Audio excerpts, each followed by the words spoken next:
R Limited and S Limited operating in the same industry are not experiencing any rapid growth but providing a steady stream of earnings. R Limited's management is interested in acquisition of S Limited due to its excess plant capacity. Share of S Limited is trading in market at rupees 3.20 each. जो are limited है और जो S limited है ये दोनों क्या कर रहे हैं, इन दोनों की बिल्कुल भी ग्रोथ नहीं हो रही है। तो जो आर लिमिटेड है ना वो बैठा बैठा ये सोच रहा है कि मैं क्या करूं, एस लिमिटेड को एक्वायर कर लूं। और जो एस लिमिटेड है उसका मार्केट में एक शेयर फिलहाल 3 रुपया 20 पैसा में बिक रहा है। जो एस लिमिटेड है यानी जो टारगेट कंपनी है उसकी कुछ इन्फॉर्मेशन हमें दे रखी है, बैलेंस शीट एक तो आपको दे रखी है, फिर आपको क्या कर रखा है, जो तीनों कंपनीज हैं, तीनों कंपनीज कौन सी, दो ही कंपनी तो है, आर लिमिटेड और एस लिमिटेड। तीसरी अगर मान लो कि जो आर लिमिटेड है उसने एक्वायर कर लिया एस लिमिटेड को, तो जो मर्ज्ड एंटिटी होगी उसका भी आपको डाटा यहाँ पे दे रखा है। प्रॉफिट आफ्टर टैक्स दे रखा है तीनों का एंटिटीज़ का, तीनों एंटिटीज़ का क्या दे रखा है, net cash flow per year, यानी ये मान लो कि प्रॉफिट आपको दे रखा है, आपको क्या दे रखा है, प्रॉफिट्स दे रखे हैं, और प्रॉफिट का परसेंटेज भी आपको दे रखा है, यानी रिटर्न ऑन इक्विटी भी दे रखा है। तो अगर टोटल कैश फ्लो इतनी है और वो हमारी जो मार्केट प्राइस है उसका इतना परसेंट बनता है, यानी रिटर्न ऑन इक्विटी अगर इतनी इतनी है और रिटर्न ऑन इक्विटी की वैल्यू इतनी है, तो जो टोटल इक्विटी होगी यानी टोटल जो मार्केट प्राइस होगी वो कितनी होगी। तो ये देखो इसको तीनों का क्या करो, तीनों की आप कंपनीज की वैल्यू आराम से निकाल सकते हो कि अगर 90,10,000 अगर 13.75% को रिप्रेजेंट करता है, जो टोटल जो 100 होगा वो कितना होगा। तो हमने देखो यहाँ पे निकाल लिया, कितना होगा, 6,55,27,273। और जो एस लिमिटेड है उसका भी हमने निकाल रखा है, कितना निकाल रखा है, यहाँ पे देखो निकाल रखा है ना, कि अगर 54,87,000 की वैल्यू अगर 13.05% है तो टोटल 100% की वैल्यू कितनी होगी, टोटल फॉर्म की वैल्यू कितनी है, तो आपकी आगे 4,20,45,977। इसी तरीके से जो मर्ज्ड एंटिटी है उसकी भी वैल्यू हमने यहाँ पे निकाल ली है। ये देखो ये मर्ज्ड एंटिटी की वैल्यू है आपकी यहाँ पे।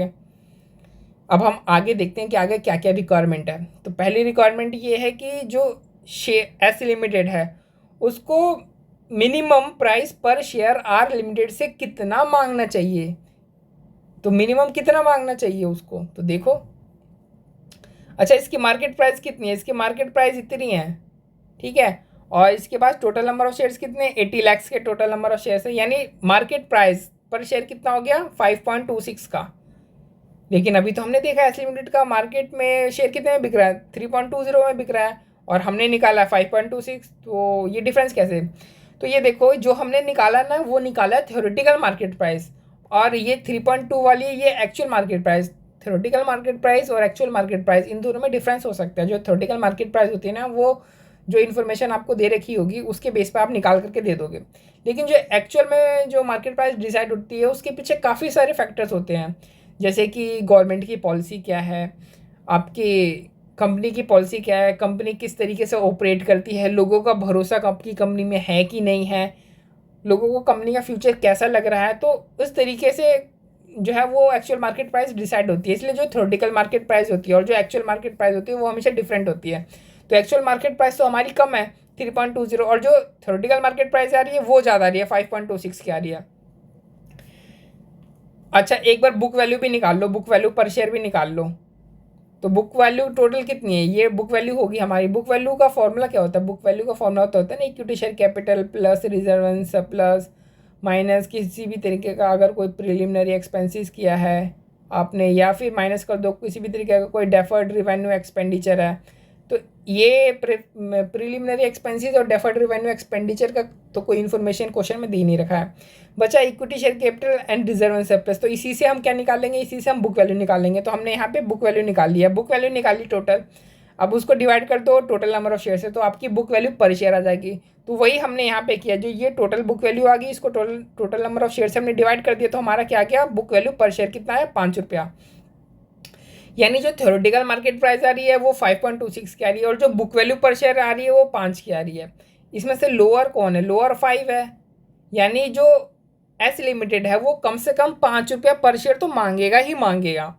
वो बोलेगा कि हाँ मेरा शेयर का मार्केट प्राइस वो 3.20 है, उसमें बहुत सारे फैक्टर्स इंक्लूडेड है, ठीक है, वो कोई रेशनल चीज़ नहीं है, उसमें पता नहीं लोग किस तरीके से ट्रेड कर रहे हैं, कभी बढ़ जाता है कभी कम हो जाता है, वो बिल्कुल भी रेशनल नहीं है। रेशनल क्या है, ये चीज़ रेशनल है, थ्योरेटिकल मार्केट प्राइस और बुक वैल्यू पर शेयर। तो इसमें से लोअर कम है कौन है, 5, यानी मैं 5 से कम में तो मैं किसी तरीके से मान ही नहीं सकता हूँ। हाँ आप मेरे को 6-7 देना चाहो तो दे सकते हो, लेकिन 5 से कम में तो मैं मानूंगा नहीं। अच्छा अब सेकंड देखो कि आर लिमिटेड मैक्सिमम कितना पे कर सकता है। तो कोई भी बंदा किसी भी चीज़ के लिए कितना पे करेगा। मान लो आपने एक शेयर खरीदा, उससे आपको 10 रुपये का बेनिफिट हो रहा है, उस शेयर से कितने का बेनिफिट हो रहा है, 10 रुपये का बेनिफिट हो रहा है। तो उस शेयर के बदले में आप ज़्यादा ज़्यादा कितना दे सकते हो, 10 रुपया दोगे ना ज़्यादा ज़्यादा, कि भाई जितने का बेनिफिट हो रहा है सारा का सारा बेनिफिट तो ले ले, ठीक है। लेकिन ऐसा तो नहीं होगा कि 10 रुपये का बेनिफिट, जो एक शेयर जिससे आपको 10 रुपये का बेनिफिट हो रहा है उसके बदले में आप उसको 12 रुपया, 13 रुपया, 14 रुपया दे रहे हो। अब आप लॉस क्यों करोगे। यानी ज़्यादा से ज़्यादा हम कितना दे सकते हैं, इक्वल्स टू बेनिफिट। बेनिफिट जितना हो रहा है ज़्यादा से ज़्यादा हम उतना ही प्राइस पे कर सकते हैं। तो देखें हमें बेनिफिट कितना हो रहा है। तो देखो हमने अपनी कंपनी है जो एक्वायरर है उसकी मार्केट वैल्यू हमने निकाली थी। जो कंबाइंड एंटिटी है यानी जो मर्ज एंटिटी है, जो मर्ज होने के बाद बनेगी, उसकी वैल्यू हमने निकाली थी। अच्छा देखो इन दोनों में ना डिफरेंस आ रहा है, यानी अगर मर्ज हो जाता है आर लिमिटेड और एस लिमिटेड, तो जो कंबाइंड एंटिटी यानी जो मर्ज्ड एंटिटी होगा ना उसकी वैल्यू इतनी हो जाएगी। अच्छा अब देखो अगर ये आर लिमिटेड की वैल्यू कितनी है, ये आर लिमिटेड की वैल्यू है, ये एस लिमिटेड की वैल्यू है, इन दोनों को प्लस करके देखो अभी करंट में अभी इनकी वैल्यू कितनी है। तो हमने प्लस करके देखा भाई कि इनकी वैल्यू तो इतनी हो रही है, और जो मर्ज एंटिटी होगी उसकी वैल्यू इतनी है। यानी 1+1 यहाँ पे 2 नहीं हो रहा है, यहाँ पे 1+1 कितना हो रहा है, 3 हो रहा है। यानी जो एक्स्ट्रा है ये क्या है, ये सिनर्जी है। ये क्या है, सिनर्जी गेन्स है। मर्जर के होने से क्या होता है, सिनर्जी का इफेक्ट होता है, सिनर्जी गेन्स होते हैं आपको। तो ये क्या है, सिनर्जी गेन। सिनर्जी गेन कितनी आ रही है, 4,04,26,750। यानी ये कह रहा है कि देख मैं और तुम जब हम हो जाएंगे ना तो हमें एक गेन होगा, ठीक है। उस गेन की वैल्यू ये है, प्लस तू कह रहा है कि तेरे मार्केट की वैल्यू ये है। यानी जब तू मेरे में मिलेगा तो मेरे को कौन कौन से गेन होंगे, कि तेरी मार्केट की वैल्यू मेरी हो जाएगी, ठीक है। उसके अलावा एक ये सिनर्जी गेन हमें और होगा।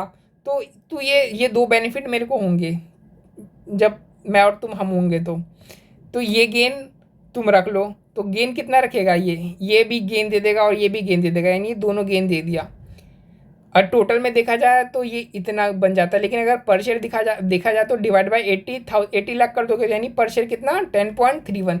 यानी ये मैक्सिमम पर शेयर कितना देगा, 10.31 देगा ज़्यादा ज़्यादा, ठीक है। ये भी हो गया। अब थर्ड में ये फ्लोर वैल्यू पूछ रहा है एस लिमिटेड की। एस लिमिटेड की क्या पूछ रहा है, floor value. Whether floor value मतलब कि एक तरीके से मार्केट प्राइस आप कह लो। तो मार्केट प्राइस कितनी है इसकी, मार्केट प्राइस 3.20, यही इसकी फ्लोर वैल्यू है। फिर पूछ रहा है whether it shall play any role in decision for its acquisition by R Limited.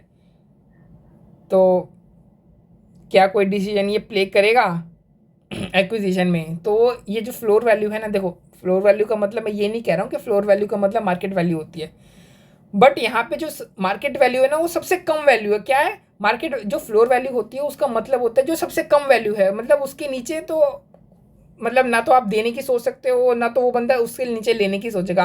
तो ये आपकी फ्लोर वैल्यू होती है। कोई भी काम फ्लोर के ऊपर ही होता है ना, जैसे हम चल रहे हैं, कुछ भी खाना खा रहे हैं, कुछ भी कर रहे हैं, खेल रहे कूद रहे हैं, तो फ्लोर के ऊपर ही होता है, फ्लोर के नीचे तो नहीं होता ना।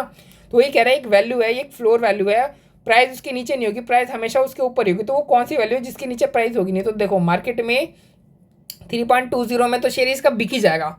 मार्केट में एक शेयर 3.20 में तो बिक ही जाएगा। तो 3.20 से नीचे तो आप मेरे से बात करना ही मत। तो ये होती है फ्लोर वैल्यू। तो अभी फ्लोर वैल्यू क्या है इसकी, 3.20 है। तो उसके बाद ये हमसे दूसरा सवाल पूछ रहा है कि क्या ये जो डिसीजन है उसमें किसी तरीके का कोई इफेक्ट डालेगा।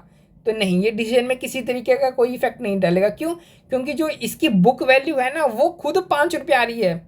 यानी इसकी बुक वैल्यू खुद 5 रुपये आ रही है। तो बुक वैल्यू से कम तो वैसे भी कोई लेता नहीं है। बुक वैल्यू से तो, बुक वैल्यू पर शेयर से तो कम वैसे भी अगर आप मर्जर एक्विजिशन करोगे तो कोई लेगा नहीं आपसे, ठीक है, बुक वैल्यू से कम प्राइस। तो और ये मार्केट प्राइस तो उससे भी कम आ रही है। तो हम तो मार्केट प्राइस को कंसिडर ही नहीं कर रहे हैं, हम तो सीधा किसको कंसिडर कर रहे हैं। देखो हमने देखा ना, मैंने बताया ना आपको, हम तो इसको कंसिडर कर रहे हैं, क्योंकि ये तो भाई रेशनल है ही नहीं। भाई बुक वैल्यू से भी कैसे कोई शेयर की प्राइस कम हो सकती है, तो ये रेशनल ही नहीं है, ये चीज़ रेशनल नहीं है, ठीक है, तो हम इसको कंसिडर ही नहीं कर रहे हैं। हम किसको कंसिडर कर रहे हैं? हम इन दोनों को कंसिडर कर रहे हैं। तो ये डिसीजन में जो फ्लोर वैल्यू है कोई किसी तरीके का अपना रोल प्ले नहीं कर रहा है। तो ये तीनों के तीनों रिक्वायरमेंट हमने कंप्लीट कर ली है अपनी।